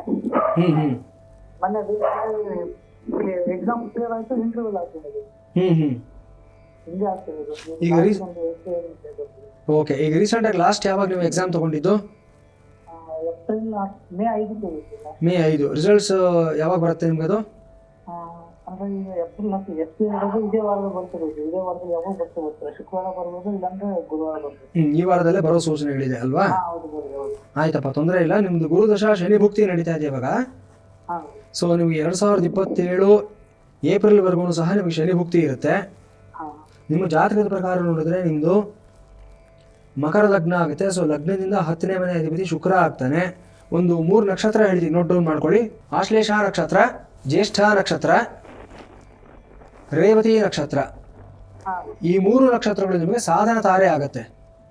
ಈ 3ರಲ್ಲಿ ಒಂದು ನಕ್ಷತ್ರ ಇರೋದು ಒಂದು ಶುಕ್ರವಾರದ ದಿವಸ ನೀವು ನಿಮ್ಮ ಮನೆಯಲ್ಲಿ ನೀವು, ಆಯ್ತಾ? ನಿಮ್ಮ ಮದುವೆ ಆಗಿದೆಯಾ ನಿಮಗೆ? ಇನ್ನೂ ಇಲ್ಲ ಅನ್ಸುತ್ತಲ್ಲ? ಇನ್ನೂ ಇಲ್ಲ ಅಲ್ವಾ? ಆಯಿತು, ನಿಮ್ಮ ತಂದೆ ತಾಯಿಗಳು ಸಂಕಲ್ಪಕ್ಕೆ ಕೂತ್ಕೋಬೇಕು, ಪೂಜೆಗೆ ನೀವು ಅವ್ರ ಜೊತೆಲಿ ಕೂತ್ಕೋಬೇಕು. ಏನು ಪೂಜೆ ಮಾಡಬೇಕು ನೀವು ಅಂತಂದರೆ, ಒಂದು ರಾಜರಾಜೇಶ್ವರಿ ದೇವಿಗೆ ಅಥವಾ ಭ್ರಮರಾಂಬಿಕಾ ದೇವಿಗೆ ಸಂಬಂಧಪಟ್ಟಂಥ ಒಂದು ಪೂಜೆಯನ್ನು ಮಾಡ್ಕೋಬೇಕು ಮನೆಯಲ್ಲಿ. ಆಯಿತಾ. ಯಾರಾದರೂ ಸರಿಯಾದ ಪುರೋಹಿತರ ಒಂದು ಮಾರ್ಗದರ್ಶನದಲ್ಲಿ ಒಂದು ಭ್ರಮರಾಂಬಿಕಾ ದೇವಿ ಪೂಜೆಯನ್ನು ಮಾಡಿ ಮನೆಯಲ್ಲಿ, ಅಥವಾ ನಿಮ್ಮ ಮನೆಯಲ್ಲಿ ಅನುಸಾರವಾಗಿ ನಡ್ಕೊಂಡು ಬಂದಿರುವಂಥ ವ್ರತಗಳು ಯಾವುದಿರುತ್ತೆ, ಈ ವರಮಹಾಲಕ್ಷ್ಮಿ ವ್ರತ ಆಗ್ಬೋದು ಅಥವಾ ಬೇರೆ ಶ್ರಾವಣ ಮಂಗಳಗೌರಿ ವ್ರತ ಆಗ್ಬೋದು, ಇದನ್ನು ಮುಂದಿನ ವರ್ಷ ಈ ವರ್ಷ ಮಾಡಬೇಕಾದಾಗ 5 ಜನ ಮುತ್ತೈದರನ್ನು ಕರೆಸಿ ಅವರಿಂದ ಆಶೀರ್ವಾದ ತಗೊಳ್ಳಿ. ನೀವು ಒಂದು ಶುಕ್ರವಾರದ ದಿವಸ ನಾನು ಹೇಳಿದಂಥ ಪೂಜೆಯನ್ನು ಮಾಡಿ ಅದಕ್ಕೆ ಆಲ್ಟರ್ನೇಟಿವ್ ಆಗಿ ಏನು ಮಾಡಬೇಕು ಅಂದರೆ ದುರ್ಗಾದೀಪ ನಮಸ್ಕಾರವನ್ನು ಸಹ ಮಾಡಬಹುದು. ನೀವು ಇದೊಂದು ಅನುಷ್ಠಾನವನ್ನು ಮಾಡಿ, ಎಲ್ಲ ಶುಭವಾಗುತ್ತೆ, ನಿಮಗೆ ಒಳ್ಳೆಯದಾಗಲಿ. ಧನ್ಯವಾದ ಅಶೋಕ್ ಕುಮಾರ್ ಅವರೇ ಕರೆ ಮಾಡಿದ್ದಕ್ಕೆ. ಈಗ ದ್ವಾದಶ ರಾಶಿಗಳ ದಿನ ಭವಿಷ್ಯವನ್ನ ತಿಳ್ಕೊಳ್ಳೋಣ. ಗುರೂಜಿ ತಿಳಿಸಿ. ಖಂಡಿತಮ್ಮ. ಇವತ್ತಿನ ದ್ವಾದಶ ರಾಶಿಯ ಫಲಾಫಲಗಳು. ಮೇಷರಾಶಿ, 2ನೇ ಮನೆಯಲ್ಲಿರತಕ್ಕಂಥ ಚಂದ್ರ ಇವತ್ತು ಸುಖಸ್ಥಾನಾಧಿಪತಿ, ಇವತ್ತು ಉಚ್ಚ ಸ್ಥಾನದಲ್ಲಿದ್ದಾನೆ. ತುಂಬ ವಿಶೇಷವಾಗಿದೆ. ಅನುಕೂಲಗಳು, ಸುಖಗಳು, ಲಾಭಗಳು ಹುಡುಕೊಂಡು ಬರುತ್ತೆ ನಿಮಗೆ. ಜೊತೆಗೆ ನೀವು ಮಾಡಿರ್ತಕ್ಕಂಥ ಎಲ್ಲ ಎಫರ್ಟ್ಸ್ಗೆ ಇವತ್ತು ರಿಸಲ್ಟ್ಸ್ ಬರತಕ್ಕಂಥ ದಿವಸ ಅದ್ಭುತವಾಗಿದೆ. ಆತ್ಮೀಯರ ಜೊತೆಯಲ್ಲಿ ಒಡನಾಟ, ಮಕ್ಕಳ ಜೊತೆಯಲ್ಲಿ ಒಂದು ಉತ್ತಮವಾದಂಥ ಬಾಂಧವ್ಯವನ್ನು ಬೆಳೆಸ್ಕೊಳ್ತಕ್ಕಂಥದ್ದು, ನಿಮ್ಮ ಸ್ನೇಹಿತರು, ನಿಮ್ಮ ಬಂಧು ಬಾಂಧವರ ಜೊತೆಯಲ್ಲಿ ವಿಶೇಷವಾದಂಥ ಒಂದು ವಾತಾವರಣವನ್ನು ಸೃಷ್ಟಿ ಮಾಡಿಕೊಳ್ತಕ್ಕಂಥದ್ದು ಎಲ್ಲವೂ ಚೆನ್ನಾಗಿದೆ. ಹಣಕಾಸಿನ ಒಂದು ಸಮಸ್ಯೆಗಳೇನಿದ್ರು ಅದೆಲ್ಲವೂ ನಿವಾರಣೆ ಆಗ್ತಕ್ಕಂಥದ್ದು. ಇವತ್ತು ಒಂದು ಫ್ರೀ ಇನ್ಫ್ಲೋ ಆಫ್ ಮನಿ ಅಂತ ಹೇಳ್ತೀವಿ, ಆ ಪ್ರಕಾರವಾಗಿ ಹುಡುಕೊಂಡು ಬರುತ್ತೆ ಹಣ ಇವತ್ತು ನಿಮ್ಮನ್ನು. ಎಲ್ಲವೂ ಅದ್ಭುತವಾಗಿದೆ, ಏನೂ ತೊಂದರೆ ಇಲ್ಲ. ವೃಷಭ ರಾಶಿ, ಇವತ್ತು ತೃತೀಯ ಸ್ಥಾನಾಧಿಪತಿಯಾದಂಥ ಚಂದ್ರ ಇವತ್ತು ನಿಮಗೆ ರಾಶಿನಲ್ಲಿ ಇರತಕ್ಕಂಥದ್ದು. ಚಂದ್ರ ಉಚ್ಚನಾಗಿರತಕ್ಕಂಥದ್ದು. ಮನಸ್ಥಿತಿ ಇವತ್ತು ತುಂಬ ಎಲಿವೇಟೆಡ್ ಲೆವೆಲಲ್ಲಿರುತ್ತೆ. ಇವತ್ತು ನೀವು ಏನು ಮಾತನಾಡ್ತೀರಾ ಅದೆಲ್ಲವೂ ಸಹ ನಿಜವಾಗ್ತಕ್ಕಂಥದ್ದು. ಈಗ ಒಂದೊಂದು ಬಾರಿ ಹೇಳ್ತಾ ಇರ್ತೀವಿ, ಯಾರಾದರೂ ಹರಿಸ್ಬಿಟ್ರೆ ನಿಜ ಆಗುವಂಥದ್ದು, ಅಯ್ಯೋ ಇವ್ರ ಬಾಯಲ್ಲಿ ಮಚ್ಚೆ ಇದೆಯೇನೋ ಅನ್ನೋ ಮಾತನ್ನು ಹೇಳ್ತಾ ಇರ್ತಾರೆ. ಆ ಪ್ರಕಾರ ಇವತ್ತು ಅಶ್ವಿನಿ ದೇವತೆಗಳು ನಿಮ್ಮ ಬೆನ್ನ ಹಿಂದೆ ನಿಂತ್ಕೊಂಡು ನೀವು ಆಡ್ತಕ್ಕಂಥ ಮಾತುಗಳಿಗೆ ಅವರು ತಥಾಸ್ತು ಅಂತ ಹೇಳಿ ನಿಮ್ಮ ಮಾತೇ ಮಂತ್ರವಾಗೋ ರೀತಿಯಲ್ಲಿ ವಿಶೇಷವಾದ ಸ್ಥಾನಮಾನಗಳು ನಿಮಗೆ ಕೊಡಿಸ್ತಾನೆ. ಒಳ್ಳೆಯದನ್ನೇ ಮಾತಾಡಿ, ಎಲ್ಲರಿಗೂ ಒಳ್ಳೆಯದನ್ನೇ ಕೋರಿ, ಯಾವುದೇ ಕಾರಣಕ್ಕೂ ಇವತ್ತಿನ ದಿವಸ ಅಪಶಬ್ದಗಳು ಬರದೇ ಇರೋ ರೀತಿಯಲ್ಲಿ ನೋಡ್ಕೊಳ್ಳಿ, ಒಳ್ಳೆಯದಾಗುತ್ತೆ. ಮಿಥುನ ರಾಶಿ, ಮಿಥುನ ರಾಶಿಯವರಿಗೆ ಇವತ್ತು ದ್ವಿತೀಯಾಧಿಪತಿಯಾದಂಥ ಚಂದ್ರ ವ್ಯಯದಲ್ಲಿ ಕೂತ್ಕೊಂಡಿರತಕ್ಕಂಥದ್ದು. ಚಂದ್ರ ಉಚ್ಚನಾಗಿದ್ದರೂ ಸಹ ವ್ಯಯದಲ್ಲಿ ಕೂತ್ಕೊಂಡಿದ್ದಾನೆ. ಹೀಗಾಗಿ ಇವತ್ತು ಮಾತಿನ ಮೇಲೆ ಸ್ವಲ್ಪ ಹತೋಟಿ ಇರೋದಿಲ್ಲ. ಇವತ್ತು ಕುಟುಂಬದ ವಿಚಾರ ಸ್ವಲ್ಪ ಅಸಡ್ಡೆ ಇರುತ್ತೆ ನಿಮಗೆ. ದುಡ್ಡು ಕಾಸಿನ ವಿಚಾರದಲ್ಲೂ ಅಷ್ಟೇ ಸ್ವಲ್ಪ ನಿರ್ಲಕ್ಷ್ಯ ಇರುತ್ತೆ. ಇದೆಲ್ಲದರಿಂದ ಒಂದು ಹಂತದ ಸಮಸ್ಯೆಗಳನ್ನು ತಂದುಕೊಳ್ತಕ್ಕಂಥ ಸಾಧ್ಯತೆ ಇರುತ್ತೆ. ಸ್ವಲ್ಪ ಮಟ್ಟಿಗೆ ಇವತ್ತು ಕಾರ್ತವೀರ್ಯಾರ್ಜುನ ಜಪವನ್ನು ಮಾಡ್ಕೊಳ್ತಕ್ಕಂಥದ್ದು, ಹಯಗ್ರೀವದ ಸ್ಮರಣೆಯನ್ನು ಮಾಡ್ಕೊಳ್ತಕ್ಕಂಥದ್ದು ಮಾಡಿ ಶುಭವಾಗುತ್ತೆ. ಕರ್ಕಾಟಕ ರಾಶಿ, ತುಂಬ ವಿಶೇಷವಾಗಿರತಕ್ಕಂಥ ದಿವಸ ಇವತ್ತು. ರಾಷ್ಟ್ರಾಧಿಪತಿಯಾದಂಥ ಚಂದ್ರ ಏಕಾದಶದಲ್ಲಿ ಉಚ್ಚನಾಗಿರತಕ್ಕಂಥದ್ದು. ಇವತ್ತು ನಿಮ್ಮ ಅತ್ಯಂತ ಸನ್ನಿಹಿತರು, ನಿಮ್ಮ ಪ್ರೀತಿಪಾತ್ರರು ನಿಮ್ಮ ಮನೋಭಾವನ ಭಾಳ ಚೆನ್ನಾಗಿ ಅರ್ಥ ಮಾಡ್ಕೊಳ್ತಕ್ಕಂಥ ದಿವಸ ಆಗಿರುತ್ತೆ. ಎಸ್ಪೆಷಲಿ ನವವಿವಾಹಿತರಾಗ್ಬೋದು ಅಥವಾ ಪ್ರೇಮಿಗಳಾಗಿರ್ಬೋದು, ಅಥವಾ ಇನ್ನೇನು ಲಗ್ನಪತ್ರಿಕೆ ಆಗಿ ವಿವಾದ ಹೊಸ್ತಿನಲ್ಲಿರ್ತಕ್ಕಂಥ ವ್ಯಕ್ತಿಗಳಾಗಿರ್ಬೋದು. ಮದುವೆಗೂ ಮತ್ತು ಲಗ್ನಪತ್ರಿಕೆ ಮಧ್ಯದ ಒಂದು ಸ್ಟೇಜ್ ಇರುತ್ತೆ, ತುಂಬ ಕ್ರೂಷಿಯಲ್ ಆಗಿರ್ತಕ್ಕಂಥ ಸ್ಟೇಜ್ ಇದು. ಈ ಟೈಮ್ನಲ್ಲಿ ಅವರಿಬ್ಬರು ಸಹ ಹುಡುಗ ಹುಡುಗಿ ಪರಸ್ಪರನ ಅರ್ಥ ಮಾಡ್ಕೊಳ್ಳೋದಕ್ಕೆ ತುಂಬ ಸಮಯ ಮೀಸಲಿಡಬೇಕಾಗಿರ್ತಕ್ಕಂಥ ಒಂದು ಕ್ರೂಷಿಯಲ್ ಸ್ಟೇಜ್ ಆಗಿರುತ್ತೆ. ಆ ಘಟ್ಟದಲ್ಲಿರ್ತಕ್ಕಂಥ ಹುಡುಗ ಹುಡುಗಿಯರು ಇವತ್ತು ಪರಸ್ಪರ ಜೊತೆಯಲ್ಲಿ ಕೂತ್ಕೊಂಡು ಸ್ವಲ್ಪ ಸಮಯವನ್ನು ಸ್ಪೆಂಡ್ ಮಾಡಿ ಒಬ್ಬರ ಭಾವನೆಯನ್ನು ಮತ್ತೊಬ್ಬರು ಅರ್ಥ ಮಾಡ್ಕೊಳ್ತೀರಾ. ನಿಮ್ಮ ಭಾವನೆಗಳು, ನಂಬಿಕೆಗಳು ಎಲ್ಲವೂ ಸಹ ಇನ್ನಷ್ಟು ದಟ್ಟವಾಗ್ತಾ ಹೋಗುತ್ತೆ. ತುಂಬ ಚೆನ್ನಾಗಿದೆ. ಸಿಂಹರಾಶಿ, ಸಿಂಹರಾಶಿಯವರಿಗೆ ಇವತ್ತು 10ನೇ ಮನೆಯಲ್ಲಿರತಕ್ಕಂಥ ಚಂದ್ರ, ಆದರೆ ವ್ಯಯಾಧಿಪತಿಯಾದಂಥ ಚಂದ್ರ ಕರ್ಮಸ್ಥಾನದಲ್ಲಿರೋದ್ರಿಂದ ಇವತ್ತು ಉದ್ಯೋಗ ಸ್ಥಾನದಲ್ಲಿ ಹಲವಾರು ನಷ್ಟಗಳಾಗ್ತಕ್ಕಂಥ ಸಾಧ್ಯತೆಗಳು, ಕೆಲವು ಕಳುವುಗಳಾಗ್ತಕ್ಕಂಥ ಸಾಧ್ಯತೆಗಳು. ಸ್ವಲ್ಪ ಜಾಗರೂಕತೆಯಿಂದ ಇರಬೇಕಾಗುತ್ತೆ. ಎಸ್ಪೆಷಲಿ ಇವತ್ತು ಈ ಒಂದು ಸ್ಟೇಷನರಿ ಬಿಸ್ನೆಸ್ ಮಾಡತಕ್ಕಂಥ ವ್ಯಕ್ತಿಗಳಾಗಿರ್ಬೋದು, ಅಥವಾ ಈ ಒಂದು ಹೂವು ಹಣ್ಣು ತರಕಾರಿ ವ್ಯಾಪಾರ ಮಾಡತಕ್ಕಂಥ ವ್ಯಕ್ತಿಗಳಾಗಿರ್ಬೋದು, ಅಥವಾ ಈ ಒಂದು ಮಾರ್ಕೆಟಿಂಗ್ ಫೀಲ್ಡ್ನಲ್ಲಿರ್ತಕ್ಕಂಥ ವ್ಯಕ್ತಿಗಳಾಗಿರ್ಬೋದು, ತುಂಬ ಎಚ್ಚರಿಕೆಯಿಂದ ಇರಬೇಕಾಗಿರ್ತಕ್ಕಂಥ ದಿವಸ ಆಗಿರುತ್ತೆ. ಹೊರಡೋದಕ್ಕೆ ಮುಂಚೆ ಇವತ್ತಿನ ದಿವಸ ನಿಮ್ಮ ಹಿರಿಯರಿಗೊಂದು ನಮಸ್ಕಾರ ಮಾಡಿಕೊಂಡು ಅವರಿಂದ ಒಂದು ಆಶೀರ್ವಾದವನ್ನು ಪಡ್ಕೊಂಡು ಹೊರಡಿ, ಎಲ್ಲವೂ ಶುಭವಾಗುತ್ತೆ. ಕನ್ಯಾ ರಾಶಿ, ಕನ್ಯಾ ರಾಶಿಯವರಿಗೆ ಲಾಭಾಧಿಪತಿ ಭಾಗ್ಯದಲ್ಲಿರ್ತಕ್ಕಂಥದ್ದು ಅದ್ಭುತವಾಗಿ ಕಾಣಿಸ್ತಾ ಇದೆ. ಏನೂ ಸಮಸ್ಯೆ ಏನಿಲ್ಲ. ಇವತ್ತು ನಿಮ್ಮ ಎಲ್ಲ ಜಡ್ಜ್ಮೆಂಟ್ಸು ಪರ್ಫೆಕ್ಟ್ ಆಗಿರುತ್ತೆ. ನಿಮ್ಮ ಎಲ್ಲ ಕ್ಯಾಲ್ಕುಲೇಷನ್ಸು ಅಷ್ಟೇ ನಿಮಗೆ 1ಕ್ಕೆ 2 ಪಟ್ಟು ಲಾಭಾಂಶಗಳನ್ನು ತರತಕ್ಕಂಥ ಒಂದು ದಿವಸ ಆಗಿರುತ್ತೆ. ಜೊತೆಗೆ ನಿಮ್ಮ ಹಿರಿಯರು ಇವತ್ತು ನಿಮಗೆ ಬೆನ್ನೆಲುಬಾಗಿ ನಿಂತ್ಕೊಂಡಿರ್ತಾರೆ. ನಿಮ್ಮ ಒಡನಾಡಿಗಳು ಅಷ್ಟೇ ವಿಶೇಷವಾದ ಒಂದು ಸಹಕಾರವನ್ನು ಕೊಡ್ತಾರೆ. ಎಲ್ಲವೂ ಚೆನ್ನಾಗಿದೆ. ಟ್ರಾವೆಲಿಂಗಲ್ಲಿರ್ತಕ್ಕಂಥ ವ್ಯಕ್ತಿಗಳು ಮಾತ್ರ ಇವತ್ತು ವಿಶೇಷವಾದ ಅನುಭವ ಜೀವನದಲ್ಲಾಗುತ್ತೆ. ಒಂದು ಹೊಸ ವಿದ್ಯೆಯನ್ನು ಕಲಿಯತಕ್ಕಂಥದ್ದಾಗಲಿ, ಹೊಸ ಬಿಸ್ನೆಸ್ನ ಪ್ರಾರಂಭ ಮಾಡೋ ಅವಕಾಶ ಬರತಕ್ಕಂಥದ್ದಾಗಲಿ, ಈ ಥರದ್ದೆಲ್ಲ ಗೋಚರವಾಗ್ತಾ ಇದೆ. ಪ್ರಯತ್ನ ಪಡಿ, ಎಲ್ಲವೂ ಶುಭವಾಗುತ್ತೆ.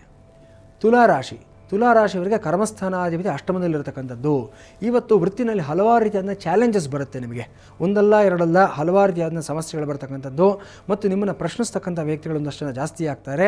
ಗೌರ್ಮೆಂಟ್ ಡಿಪಾರ್ಟ್ಮೆಂಟಲ್ಲಿ ವರ್ಕ್ ಮಾಡತಕ್ಕಂಥ ವ್ಯಕ್ತಿಗಳಿಗೆ ಇವತ್ತು ನೋಟಿಸ್ಗಳು ಬರ್ತಕ್ಕಂಥ ಸಾಧ್ಯತೆ, ಮತ್ತು ಪ್ರೈವೇಟ್ ಸೆಕ್ಟರ್ನಲ್ಲಿ ಕಾರ್ಪೊರೇಟ್ ಫೀಲ್ಡಲ್ಲಿ ಕೆಲಸ ಮಾಡ್ತಾ ಇರತಕ್ಕಂಥ ವ್ಯಕ್ತಿಗಳಿಗೆ ಇವತ್ತು ಎಫಿಷಿಯನ್ಸಿ ಇಲ್ಲ, ಅಪ್ ಟು ದ ಮಾರ್ಕ್ ಇಲ್ಲ ಅಂತ ಹೇಳಿ ಇವತ್ತು ನಿಮ್ಮನ್ನು ಸ್ವಲ್ಪ ಡಿಮೋಟ್ ಮಾಡ್ತಕ್ಕಂಥದ್ದಾಗಲಿ, ಪ್ರಮೋಷನ್ಸ್ನ ಹೋಲ್ಡ್ ಮಾಡ್ತಕ್ಕಂಥದ್ದಾಗಲಿ ಕಾಣಿಸ್ತಾ ಇದೆ. 2 ದಿವಸ ನೆಮ್ಮದಿಯಾಗಿರಿ. ಯಾವುದಕ್ಕೂ ಇವತ್ತು ನೇರವಾಗಿ ಉತ್ತರ ಕೊಡೋದಕ್ಕೆ ಹೋಗಬೇಡಿ. 2 ದಿವಸಗಳ ನಂತರ ಎಲ್ಲವೂ ತಿಳಿಯಾಗುತ್ತೆ, ಶುಭವಾಗುತ್ತೆ. ವೃಶ್ಚಿಕ ರಾಶಿ. ವೃಶ್ಚಿಕ ರಾಶಿಯವರಿಗೆ ಭಾಗ್ಯಾಧಿಪತಿಯಾದಂಥ ಚಂದ್ರ ಇವತ್ತು ಸಪ್ತಮದಲ್ಲಿರತಕ್ಕಂಥದ್ದು. ಇವತ್ತು ನೀವೇನೇ ಕೆಲಸ ಮಾಡಿದ್ರೂ ಅಷ್ಟೇ ನಿಮ್ಮ ಒಡನಾಡಿಗಳು, ಸಂಗಾತಿ, ಸ್ನೇಹಿತರು ಇವರುಗಳಿಗೋಸ್ಕರವಾಗಿ ಮಾಡ್ತೀರಾ. ನೀವು ಅವ್ರನ್ನ ನೀವು ಅಪ್ಲಿಫ್ಟ್ ಮಾಡೋದಕ್ಕೆ, ಅವ್ರನ್ನ ಬೆಳೆಸೋದಕ್ಕೆ, ಅವ್ರಿಗಿರತಕ್ಕಂಥ ಸಮಸ್ಯೆಗಳು ನಿವಾರಣೆ ಮಾಡೋದಕ್ಕೆ ಪ್ರಯತ್ನವನ್ನು ಮಾಡ್ತೀರಾ. ಇದೆಲ್ಲವೂ ನಿಮಗೆ ಪುಣ್ಯಕರ್ಮ ಸಂಚಯನಕ್ಕೆ ದಾರಿ ಮಾಡ್ತಾ ಹೋಗುತ್ತೆ. ವಿಶೇಷವಾಗಿದೆ, ಏನೂ ತೊಂದರೆ ಇಲ್ಲ. ಧನುರ್ರಾಶಿ. ಧನುರ್ರಾಶಿಯವರಿಗೆ ಅಷ್ಟಮ ಸ್ಥಾನಾಧಿಪತಿಯಾದಂಥ ಚಂದ್ರ ಇವತ್ತು 6ನೇ ಮನೆಯಲ್ಲಿ ಉಚ್ಚನಾಗಿರ್ತಕ್ಕಂಥದ್ದು. ಶತ್ರುಗಳು ಒಂದು ಹಂತಕ್ಕೆ ಇವತ್ತು ರಾಜಿಯಾಗ್ತಾರೆ ಮತ್ತು ದೀರ್ಘಕಾಲದಿಂದ ಯಾವುದಾದ್ರೂ ರೋಗಗಳಿಂದ ನರಳ್ತಾ ಇರತಕ್ಕಂಥ ವ್ಯಕ್ತಿಗಳು ಇವತ್ತು ಆ ರೋಗಗಳಿಂದ ಒಂದು ವಿಮುಕ್ತಿಯನ್ನು ಪಡ್ಕೊಳ್ತೀರಾ. ಒಂದು ರಿಲೀಫ್ ಅನ್ನೋದು ಸಿಗುತ್ತೆ ನಿಮಗೆ. ಸಾಲಗಳಿಂದ ಒಂದು ವಿಮುಕ್ತಿ ಸಿಗತಕ್ಕಂಥ ದಿವಸ ಆಗಿರುತ್ತೆ, ಏನೂ ತೊಂದರೆ ಏನಿಲ್ಲ. ಆದರೆ ಸ್ವಲ್ಪ ಮಟ್ಟಿಗೆ ಇವತ್ತು ಓಡಾಡಬೇಕಾದ್ರೆ ಇವತ್ತು ಸಂಜೆಯ ನಂತರ 7 ಗಂಟೆಯ ನಂತರ ಎಲ್ಲಾದರೂ ನೀವು ವಾಹನದಲ್ಲಿ ಸಂಚಾರ ಮಾಡಬೇಕಾದಾಗ ಸ್ವಲ್ಪ ಎಚ್ಚರಿಕೆಯಿಂದ ಇರಬೇಕಾದಂಥ ಒಂದು ಸಮಯ ಆಗಿರುತ್ತೆ. ಈ ನಿಟ್ಟಿನಲ್ಲಿ ಮಾತ್ರ ಜಾಗ್ರತೆಯನ್ನು ತೆಗೆದುಕೊಳ್ಳಿ. ಮಕರ ರಾಶಿ. ಮಕರ ರಾಶಿಯವರಿಗೆ ಇವತ್ತಿನ ದಿವಸ ಸಪ್ತಮಾಧಿಪತಿಯಾದಂಥ ಚಂದ್ರ 5ನೇ ಮನೆಯಲ್ಲಿ ಇವತ್ತು ನಿಮಗೆ ಉಚ್ಚನಾಗಿರ್ತಕ್ಕಂಥದ್ದು. ಪೂರ್ವ ಪುಣ್ಯ ಸ್ಥಾನದಲ್ಲಿ ಸಪ್ತಮಾಧಿಪತಿ ಉಚ್ಚನಾಗಿರ್ತಕ್ಕಂಥದ್ದು. ಇವತ್ತು ವಿಶೇಷವಾದ ವ್ಯಕ್ತಿಗಳನ್ನು ಮೀಟ್ ಮಾಡ್ತೀರಾ ನೀವು. ಗಂಡಸರಾಗಲಿ ಹೆಂಗಸರಾಗಲಿ ಡೆಸ್ಟಿನಿ ಅಂತ ಒಂದು ಮಾತನ್ನು ಹೇಳ್ತೀವಿ ನಾವು. ಒಂದು ವ್ಯಕ್ತಿ ನಾವು ಮೀಟ್ ಮಾಡಬೇಕಾದ್ರೆ ಒಂದು ಕಾರಣ ಇರುತ್ತೆ. ಸೊ ಇವತ್ತು ಆ destiny place A very crucial and vital role in your life. ಅದ್ಭುತವಾದ ವ್ಯಕ್ತಿಗಳ ಪರಿಚಯ ಆಗ್ತಾರೆ. ಆ ಪರಿಚಯಗಳು ಒಂದು ಶಾಶ್ವತವಾದ ಸ್ನೇಹ, ಶಾಶ್ವತವಾದ ಪ್ರೇಮವಾಗುತ್ತೆ. ಜೀವನದಲ್ಲಿ ಮುಂದಕ್ಕೆ ಒಂದು ಭದ್ರವಾದ ಬುನಾದಿಯನ್ನು ಹಾಕುತ್ತೆ. ವಿಶೇಷವಾದ ಒಂದು ಸಂಬಂಧಗಳನ್ನು ಬೆಳೆಸ್ಕೊಡ್ತೀರಾ.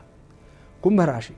ಕುಂಭರಾಶಿಯವರಿಗೆ ಇವತ್ತಿನ ದಿವಸ 6ನೇ ಮನೆ ಅಧಿಪತಿಯಾದಂಥ ಚಂದ್ರ ಚತುರ್ಥದಲ್ಲಿರತಕ್ಕಂಥದ್ದು.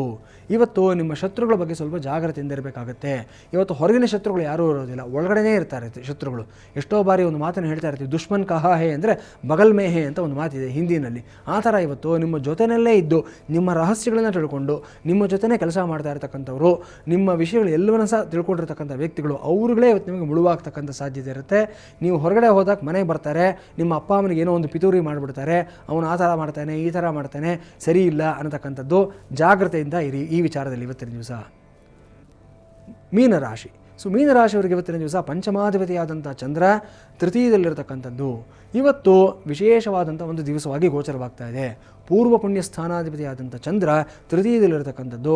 ಸೊ ಇವತ್ತು ನೀವು ಇಷ್ಟೂ ದಿವಸ ಮಾಡೋಕ್ಕೆ ಹೆದರ್ತಾ ಇರತಕ್ಕಂಥ ಒಂದು ಕೆಲಸ, ಇಷ್ಟೂ ದಿವಸ ತೆಗೆದುಕೊಳ್ಳೋದಕ್ಕೆ ಹೆದರ್ತಾ ಇದ್ದಂಥ ಒಂದು ಜವಾಬ್ದಾರಿನ ನೀವೇ ತೆಗೆದುಕೊಳ್ತೀರಾ. ನಿಮ್ಮ ಅಪ್ಪ ಹೇಳ್ತಾ ಇರ್ತಾರೆ, ನಿಮ್ಮ ಅಮ್ಮ ಹೇಳ್ತಾ ಇರ್ತಾರೆ, ನೋಡೋ ನಮ್ಮ ಫ್ಯಾಮಿಲಿಯಲ್ಲಿ ಎಲ್ಲರೂ ಇದೇ ಕೆಲಸ ಮಾಡಿರೋದು, ಇದೇ ಜವಾಬ್ದಾರಿ ಮಾಡಿರೋದು, ಎಲ್ಲರೂ ಲಾಯರ್ಸೇ, ಎಲ್ಲರೂ ಡಾಕ್ಟರ್ಸೇ, ನೀನು ಈ ಕೆಲಸ ಮಾಡು, ಈ ಮನೆದೇವ್ರಿಗೆ ನಡ್ಕೋ, ಇದು ನಮ್ಮ ಸಂಪ್ರದಾಯ, ನಮ್ಮ ಪದ್ಧತಿ ಅಂತ ನಿಮ್ಮ ಮನಸ್ಸಿಗೆ ಬಂದಿರೋದಿಲ್ಲ ಮಾಡಬೇಕು ಅನ್ನತಕ್ಕಂಥದ್ದು. ಇವತ್ತು ಆಟೋಮೆಟಿಕ್ಕಾಗಿ ಬರುತ್ತೆ. ಎಸ್, ನಾನೂ ಮಾಡಬೇಕು, ಇದು ನನ್ನ ರೆಸ್ಪಾನ್ಸಿಬಿಲಿಟಿ, ಇದು ನನ್ನ ಜವಾಬ್ದಾರಿ, ಈ ಲೀನಿಯೇಜ್ನ ಮುಂದಕ್ಕೆ ತೊಗೊಂಡು ಹೋಗಬೇಕು ಅನ್ನತಕ್ಕಂಥದ್ದು ಆಟೋಮೆಟಿಕ್ಕಾಗಿ ನಿಮಗೆ ಬರುವಂಥದ್ದು. ನೀವು ಪ್ರಬುದ್ಧರಾಗತಕ್ಕಂಥ ವಿಶೇಷವಾದ ದಿವಸ ಇವತ್ತಾಗಿರುತ್ತೆ. ಈ ನಿಟ್ಟಿನಲ್ಲಿ ಪ್ರಯತ್ನ ಮಾಡಿ. ನಿಮ್ಮ ಮನೆತನದ ಸಂಪ್ರದಾಯಗಳು, ಪದ್ಧತಿಗಳನ್ನು ಇವತ್ತಿನ ದಿವಸ ಅನುಸರಿಸಿ. ಶುಭವಾಗುತ್ತೆ. ಖಂಡಿತ ಗುರುಜಿ. ದ್ವಾದಶ ರಾಶಿಗಳ ದಿನ ಭವಿಷ್ಯವನ್ನ ತಿಳ್ಕೊಂಡ್ವಿ. ಇನ್ನು ಕಳೆದ ಹಿಂದಿನ ಸಂಚಿಕೆಗಳಲ್ಲಿ ಗುರುಗಳು ವೈಜಯಂತಿ ಮಾಲಾ ಹಾಗೂ ತುಳಸಿ ಮಾಲಾದ ಮಹತ್ವದ ಬಗ್ಗೆ ಸಾಕಷ್ಟು ಮಾಹಿತಿಯನ್ನ ನೀಡಿದ್ರು. ಇನ್ನು ಇಂದಿನ ಸಂಚಿಕೆಯಲ್ಲಿ ಗುರುಗಳು ಸ್ಫಟಿಕ ಮಾಲಾದ ವಿಶೇಷತೆ ಏನು ಎಂಬುದನ್ನ ತಿಳಿಸ್ತಾರೆ. ಗುರುಜಿ, ತಿಳಿಸಿ.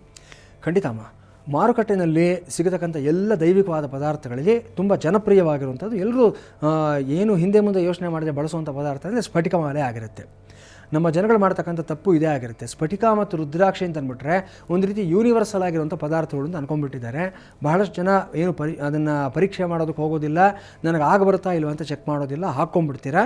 ಇರಲಿ, ಅದನ್ನು ಹಾಕ್ಕೊಂಡ್ಮೇಲೆ ಎಷ್ಟೋ ಜನಗಳಿಗೆ ಸಮಸ್ಯೆಗಳು ಜಾಸ್ತಿ ಆಗಿರುವಂಥದ್ದು ಇದೆ, ಅಥವಾ ಹಾಕ್ಕೊಂಡು ಪರಿಹಾರಗಳಾಗದೇ ಇರೋವಂಥದ್ದು ಇದೆ. ಕಾರಣ ಏನಂತಂದರೆ ಒರಿಜಿನಲ್ ಹಾಕ್ಕೊಂಡಿರಲ್ಲ, ಮೊದಲನೇ ಸಮಸ್ಯೆ. ಎರಡನೇದು ಎನರ್ಜೈಸ್ ಆಗಿರೋದಿಲ್ಲ. ಮೂರನೇದು ಕಸ್ಟಮೈಸ್ ಆಗಿರೋದಿಲ್ಲ, ನಿಮ್ಮ ನಕ್ಷತ್ರ ರಾಶಿಗೆ ಕಸ್ಟಮೈಸ್ ಆಗಿ ಆ್ಯಕ್ಟಿವೇಟ್ ಆಗಿರೋದಿಲ್ಲ. ಇದೆಲ್ಲ ಆಗದೇ ಇರೋವಾಗ ನಿಮ್ಮ ರಿಸಲ್ಟ್ಸ್ ಹೇಗೆ ಬರೋದಕ್ಕೆ ಸಾಧ್ಯ? ಸೊ ಇದೆಲ್ಲ ಮಾಡಿಕೊಂಡೇ ಆ ಪ್ರೋಸೆಸ್ ನಂತರನೇ ನೀವು ಧಾರಣೆಯನ್ನು ಮಾಡ್ಕೋಬೇಕು. ಎಸ್ಪೆಷಲಿ ಸ್ಫಟಿಕ ಇದೆಯಲ್ಲ, ಇದಕ್ಕೆ ಅದರದೇ ಆದ ಮಹತ್ವ ಇದೆ. ಇದು ಇವತ್ತಿನ ನೆನೆಯಿಂದ ಇರುವಂಥ ಮಹತ್ವ ಅಲ್ಲ. ಸ್ಫಟಿಕ, ಇದನ್ನು ಕ್ರಿಸ್ಟಲ್ ಅಂತ ಕರಿತೀವಿ ನಾವು. ಈ ಒಂದು ಸ್ಫಟಿಕ ಭವಿಷ್ಯ ಅನ್ನತಕ್ಕಂಥ ಒಂದು ವಿಶೇಷವಾದ ವಿಭಾಗ ಕೂಡ ಇದೆ. ಸೊ ಇದರಲ್ಲಿ ಡಾಕ್ಟರೇಟ್ ತೆಗೆದುಕೊಂಡಿರ್ತಕ್ಕಂಥ ವ್ಯಕ್ತಿಯಾಗಿ ನಾನು ಸ್ಫಟಿಕದ ಬಗ್ಗೆ ತುಂಬ ಆಳವಾದ ಸಂಶೋಧನೆಯನ್ನು ಮಾಡಿದ್ದೀನಿ. ಈ ಸ್ಫಟಿಕ ಭವಿಷ್ಯ ಅನ್ನತಕ್ಕಂಥ ಒಂದು ಕಾನ್ಸೆಪ್ಟನ್ನು ಇಟ್ಕೊಂಡು ಹಲವಾರು ವಾಹಿನಿಗಳಲ್ಲಿ ನಾನು ಫಲಜ್ಯೋತಿಷ್ಯವನ್ನು ಹೇಳುವಂಥ ಒಂದು ಕಾರ್ಯಕ್ರಮವನ್ನು ಸಹ ನಡೆಸ್ಕೊಟ್ಟಿದ್ದೀನಿ. ಈ ಸ್ಫಟಿಕ ಜ್ಯೋತಿಷ್ಯ ಅನ್ನತಕ್ಕಂಥದ್ದು ಗ್ರೀಕ್ ದೇಶದಿಂದ ನಮ್ಮ ದೇಶಕ್ಕೆ ಬಂದಿರತಕ್ಕಂಥ ಒಂದು ವೆಸ್ಟರ್ನ್ ಅಸ್ಟ್ರಾಲಜಿ ಕಾನ್ಸೆಪ್ಟ್ ಆಗಿರುತ್ತೆ. ಬಹಳ ವಿಶೇಷವಾಗಿರ್ತಕ್ಕಂಥದ್ದು. ನಾನು ಬಹುಶಃ ಮುಂದಿನ ಸಂಚಿಕೆಗಳಲ್ಲಿ ಈ ಕ್ರಿಸ್ಟಲ್ ಬಾಲ್ ಮತ್ತು ಕ್ರಿಸ್ಟಲ್ಸ್ ಬಗ್ಗೆ ವಿಶೇಷವಾಗಿ ಹೇಳ್ತೀನಿ. ಇವತ್ತಿನ ಮಟ್ಟಿಗೆ ಕೇವಲ ಸ್ಫಟಿಕ ಸರ, ಸ್ಫಟಿಕ ಮಾಲೆಯ ಬಗ್ಗೆ ಮಾತನಾಡಬೇಕು ಅನ್ನೋದಾದರೆ, ಸ್ಫಟಿಕ ಫಾರ್ಮೇ ಯಾವುದೇ ಆಗಿರಲಿ, ಅದು ಒಂದು ರಾಕಟ್ ಆಗಿರ್ಬೋದು, ಅಥವಾ ಅನ್ಪಾಲಿಷ್ಡ್ ಸ್ಟೋನ್ ಆಗಿರ್ಬೋದು, ಅಥವಾ ಒಂದು ಪಾಲಿಷ್ಡ್ ಒಂದು ಮಣಿ ಆಗಿರ್ಬೋದು, ಯಾವುದೇ ರೂಪದಲ್ಲಿದ್ದರೂ ಸಹ ಅದರ ಮೂಲ ಗುಣ ಅದನ್ನು ಬಿಟ್ಕೊಡೋದಿಲ್ಲ.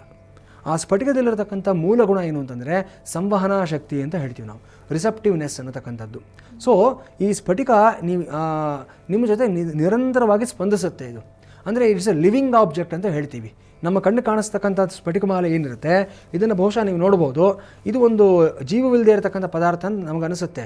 ಆದರೆ ಈ ಸ್ಫಟಿಕದ ಮಹತ್ವ ಏನಂತಂದರೆ, ಇದು ನಮ್ಮ ಜೊತೆ ಸ್ಪಂದಿಸ್ತಕ್ಕಂಥ ಒಂದು ಪದಾರ್ಥ ಆಗಿರುತ್ತೆ. ಬೇರೆ ಎಲ್ಲ ಮಾಲೆಗಳಿಗೆ ಪದಾರ್ಥಗಳಿಗೂ ಸಹ ವ್ಯತ್ಯಾಸ ಅಂದರೆ ಇದೆ. ನೋಡಿ, ನಾನು ಕೈಗೆ ತೊಗೊಳ್ತಾ ಇದ್ದಾಗೆ ಕೈಯೆಲ್ಲ ಬಹಳ ತಣ್ಣಗಿದೆ. ತಾವೂ ಸಹ ಇದನ್ನು ನೋಡ್ಬೋದು ಎಷ್ಟು ತಣ್ಣಗಿದೆ ಅಂದರೆ ಇದು ಒರಿಜಿನಲ್ ಸ್ಫಟಿಕ ಮಾಲೆ ಆಗಿರುತ್ತೆ. ಸೊ ಡೂಪ್ಲಿಕೇಟ್ ಸ್ಫಟಿಕ ಮಾಲೆ ಅಂದರೆ ಯಾವತ್ತೂ ಅಷ್ಟೇ ಈ ಫೀಲ್ ನಿಮಗೆ ಬರೋದಿಲ್ಲ. ನಿಮಗೆ ಒರಿಜಿನಲ್ ಸ್ಫಟಿಕ ಮಾಲೆ ಕೈಗೆ ತಗೊಳ್ತಾ ಇದ್ದಾಗೆ ಒಂದು ತಣ್ಣನೆಯ ಸ್ಪರ್ಶ ನಿಮಗೆ ಕೊಡುತ್ತೆ. ಮೊದಲನೇ ಸ್ಫಟಿಕ ಒರಿಜಿನಲ್ಲ ಅಲ್ವಾ ಅಂತ ಚೆಕ್ ಮಾಡೋದಕ್ಕೆ ಮೊದಲನೇ ಒಂದು ಟೆಸ್ಟ್ ಇದಾಗಿರುತ್ತೆ. ಎರಡನೇದು, ನಾನು ಹೇಳಿದೆ ಸ್ಫಟಿಕ ಮಾಲೆ ರಿಸೆಪ್ಟಿವ್ನೆಸ್ ಜಾಸ್ತಿ ಇದೆ ಅನ್ನತಕ್ಕಂಥದ್ದು.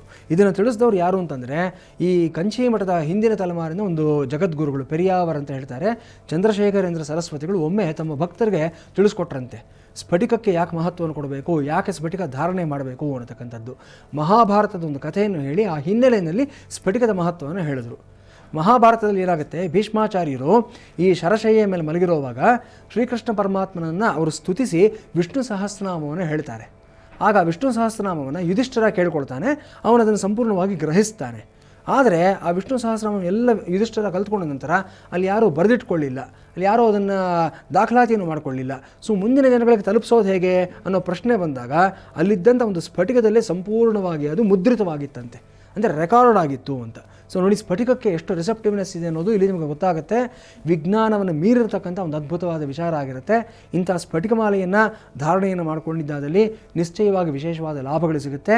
ಸ್ಫಟಿಕ ಮಾಲೆಯಿಂದ ಸಿಗತಕ್ಕಂಥ ಪ್ರಯೋಜನಗಳ ಬಗ್ಗೆ ನಾನು ಮುಂದಿನ ಸಂಚಿಕೆಯಲ್ಲಿ ಇನ್ನಷ್ಟು ವಿಸ್ತಾರವಾಗಿ ತಿಳಿಸ್ಕೊಡ್ತೀನಿ. ಖಂಡಿತ ಗುರುಜಿ. ಇನ್ನು ಇಷ್ಟು ಹೊತ್ತು ನಮ್ಮ ಕಾರ್ಯಕ್ರಮದಲ್ಲಿ ಭಾಗವಹಿಸಿ ಬಹಳಷ್ಟು ಅರ್ಥಪೂರ್ಣವಾದ ಮಾಹಿತಿಯನ್ನು ನೀಡಿದ್ರಿ. ಧನ್ಯವಾದಗಳು ಗುರುಜಿ. ನಮಸ್ಕಾರ. ಭದ್ರಂ ಕಲ್ಯಾಣಂ ಮಂಗಳಂ ಶಿವಂ ಶುಭಂ ಶೋಭನಂ. ಹರಿ ಓಂ. ಸ್ವಸ್ತಿ. ನೋಡಿದ್ರಲ್ವಾ ವೀಕ್ಷಕರೇ, ಇವತ್ತಿನ ಸಂಚಿಕೆಯಲ್ಲಿ ನಿತ್ಯ ಪಂಚಾಂಗ, ರಾಶಿ ಭವಿಷ್ಯ ಹಾಗೂ ಸ್ಫಟಿಕ ಮಾಲಾದ ಮಹತ್ವದ ಬಗ್ಗೆ ತಿಳ್ಕೊಂಡ್ವಿ. ಇನ್ನು ನಾಳಿನ ಸಂಚಿಕೆಯಲ್ಲಿ ಅಷ್ಟಭುಜ ದುರ್ಗಾಭಿಷೇಕದ ವಿಶೇಷತೆಯ ಬಗ್ಗೆ ಗುರುಗಳು ತಿಳಿಸ್ತಾರೆ ಅಂತ ಹೇಳ್ತಾ ಇವತ್ತಿನ ಸಂಚಿಕೆಯನ್ನ ಮುಗಿಸೋಣ. ನೋಡ್ತಾ ಇರಿ ಜಿ ಕನ್ನಡ ನ್ಯೂಸ್, ಸತ್ಯವೇ ಸುದ್ದಿಯ ಜೀವಾಳ.